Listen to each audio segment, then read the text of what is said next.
Bom dia, mais uma manhã com Deus, priorizando a palavra de Deus. E nesta manhã do dia 2 de janeiro, nós vamos meditar de Gênesis, do capítulo 3 ao capítulo 5. E que a paz do Senhor encha o teu coração nesta manhã. Espero que vocês tenham convidado outras pessoas para iniciar essa trajetória de mais um ano priorizando a palavra de Deus. Nós falamos ontem, né, da nosso casal, primeira declaração de amor, e no capítulo 3 nós vamos ver o início desta primeira família, isso mesmo.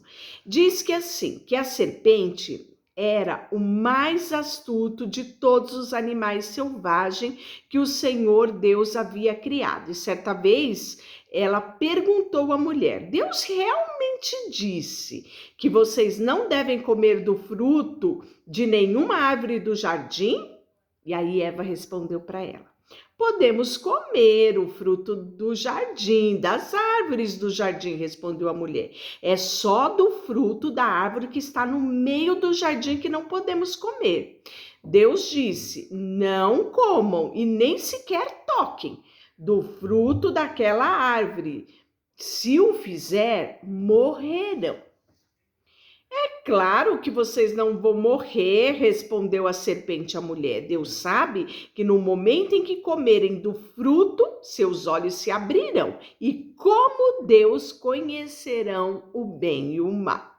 E a mulher viu que a árvore era linda e seu fruto parecia delicioso e desejou, né, comer daquele fruto. Aí ela tomou o fruto, comeu, não bastando, deu ao seu marido, que também comeu. E no mesmo instante em que eles comeram, os olhos deles foram abertos, né? E eles perceberam que estavam nus. E quando soprava viva, né? Então o texto fala que naquele momento que eles perceberam que estavam nus, eles pegaram folhas, né, para tentar se vestir com folhas. E na viração do dia, Deus vinha ter com o homem e a mulher, né, ter aquele momento de comunhão. A viração do dia aqui é às 6 horas da tarde. O texto fala que ouviram a voz do Senhor e sabe o que aconteceu?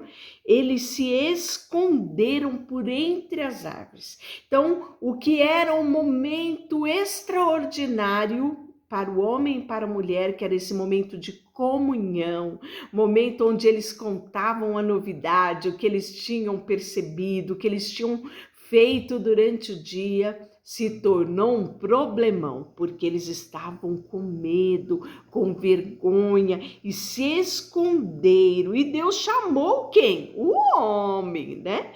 E perguntou: Adão, aonde você está? E aí Adão disse que tinha ouvido, né, a voz de Deus, tinha ouvido ele andar pelo jardim, mas ele teve medo porque estava nu.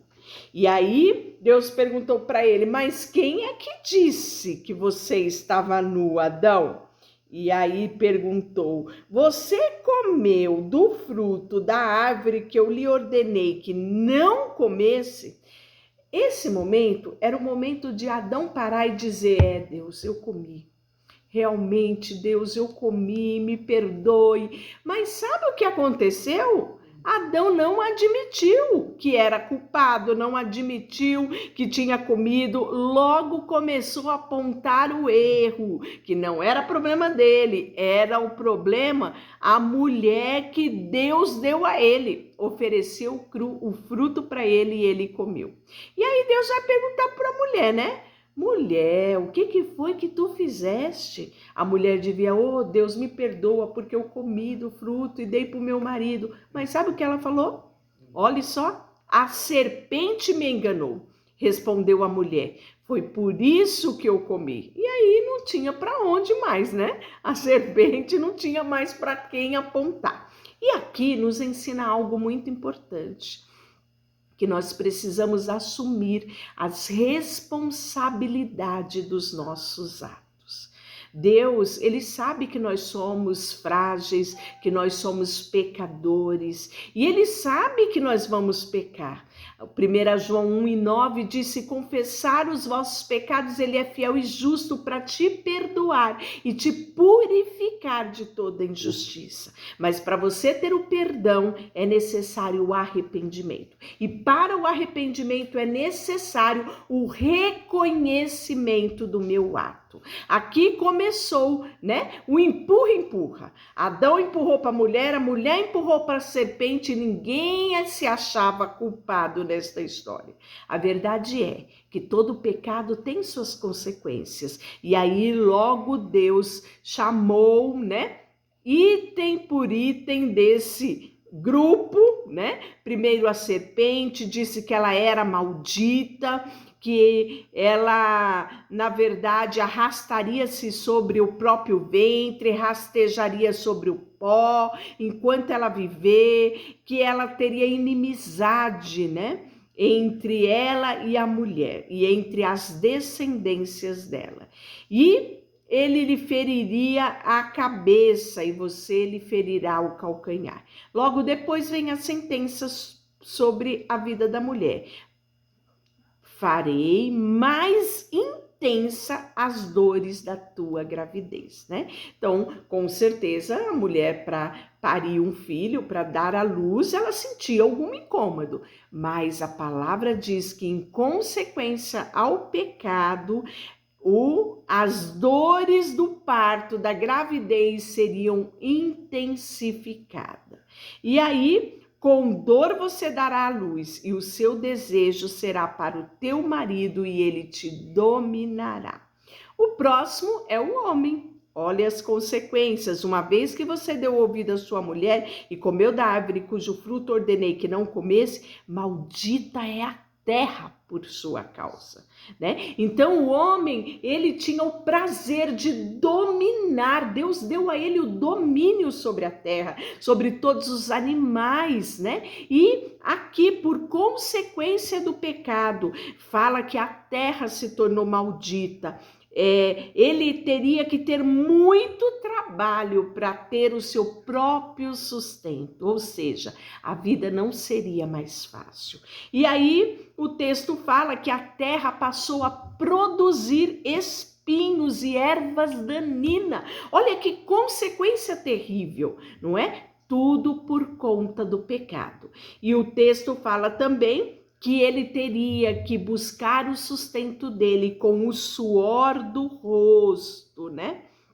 E que do pó ele tinha sido tirado e do pó ele retornaria. E aí nós vamos ver que eles vão ser retirados do jardim para que eles não voltassem, né? E não corresse o risco de comer a árvore da vida, já que já tinham comido do conhecimento do bem e do mal, né? Então nós vamos ver que eles são retirados, né?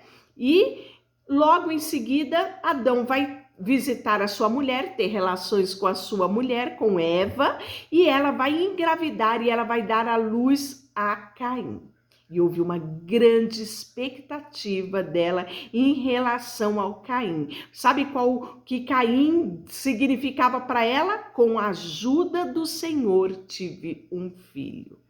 E tempos depois ela deu à luz a um irmãozinho. Sabe qual era o nome desse irmãozinho de Caim? Abel, isso mesmo. E aí, quando os meninos cresceram, Abel se tornou um pastor de ovelha e Caim cultivava o solo. E quando foi no tempo da colheita, os dois foram oferecer sacrifícios diante do Senhor. E o texto fala, né, que Caim apresentou parte da sua produção e Abel ofereceu, né, a Deus porções do cordeiro dentre as suas primeiras crias do rebanho. O texto fala que Deus se agradou da oferta de Abel, mas não gostou da oferta de Caim, né? Rejeitou a oferta de Caim e isso enfureceu. E o semblante logo de Caim decaiu, ficou visível a raiva, a decepção de Caim. Caim não conseguiu aqui lidar com o não de Deus, com a desaprovação de Deus. Mas uma coisa ele nos ensina, não é? De que quando você não tiver o sim de Deus, tiver o não, ou quando você passar por qualquer dificuldade onde você não ver as mãos de Deus estendidas, a bênção dele, sabe? Você deve se achegar a Deus humildemente, porque ele quer te ensinar algo em meio à sua trajetória. E aí você pode perceber que isso não aconteceu com Caim. O texto fala que ele ficou furioso, ele ficou transtornado e ele vai chamar o irmão dele para ir ao campo e ele vai matar Abel. Isso mesmo. E o mais triste de toda essa história, desse assassinato, né, na nossa primeira família, é que Deus pergunta para ele: onde está o teu irmão? Caim era o mais velho, Caim. E ele diz: por um acaso eu sou responsável pelo meu irmão? Olha que petulância de Caim, não é? E aí nós vamos ver que Deus fala para ele, né, que ele não teria mais um lar. Mais uma vez nós vamos ver a consequência de um pecado, né? Que a terra estava clamando pelo sangue derramado de Abel. E aí nós vamos ver que ele foi alertado antes, mas ele não deu ouvido. Ele deu ouvido aos sentimentos dele e não à correção de Deus, porque Deus disse para ele: olha, Caim, cuidado, se você fizer o que é certo, você será aceito. Mas se você não fizer, tome cuidado, porque o pecado está à tua porta, à tua espera para te dominar. E quantas vezes Deus nos avisa, né, dos passos errados que queremos dar, mas nós muitas vezes somos movidos pelo nosso bem-querer e os nossos sentimentos. Foi isso que aconteceu com Caim. E a consequência foi terrível, né? Foi um estrago muito grande sobre esta família. E o texto fala logo em seguida, né, dos descendentes de Caim. Caim foi amaldiçoado e saiu errante pelas terras, né? Ele encontrou uma mulher, ele deu à luz, ele fundou cidades, né? E nós vamos ver que logo aqui no início, no finalzinho do capítulo 4, vai falar da trajetória de Caim. Depois nós vamos ter o nascimento de Sete, logo no final. Sete, né? Então Adão, ele novamente teve relações com a sua mulher e ela deu à luz a um menino chamado Sete. E ela disse: Deus me concedeu um outro filho no lugar de Abel. Nessa época as pessoas passaram, né? A partir da geração de Sete, passou-se a invocar o nome de Jesus, o nome de Deus sobre a terra, né? E nós vamos ver no capítulo 5 os descendentes de Adão. E aí você vai ver, né, que Deus, ele chamou, ele abençoou a humanidade. Nós vamos ver que Adão viveu 930 anos, nós vamos ver que Enoque viveu 365 e ele andava com Deus e Deus o tomou para si, isso mesmo. E o homem que viveu mais foi Matusalém, ou Metusalém, em outras versões, 969 anos. E morreu. Depois que completou 500 anos, encerra-se o capítulo 5 com Noé gerando 3 filhos, Sem, Cã e Jafé. Deixa eu orar por você, Senhor, nesta manhã. Colocamos diante de Ti a nossa vida, tudo que temos, tudo que somos, em nome de Jesus. Amém. Deus te abençoe.